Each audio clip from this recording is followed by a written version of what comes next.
Kun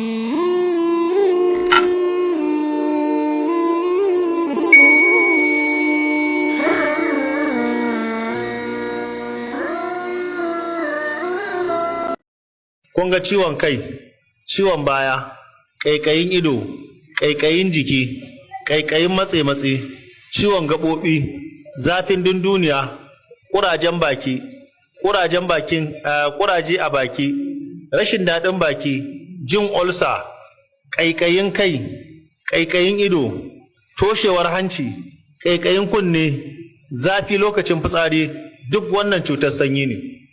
Saboda haka ya daure ya je ya sayi kankana na naira 100, ya je ya samu tsamiya guda 4, ya samu tafannuwa dunkule 1, ya samu turmeric guda 6, ya samu ɗanyen citta guda 1, ya samu ledan pure water, a samo irin wannan 50 guda 6. Kuna ji na? Ya dafa. Saboda haka in ya sha wannan da izinin Allah zai ga canji.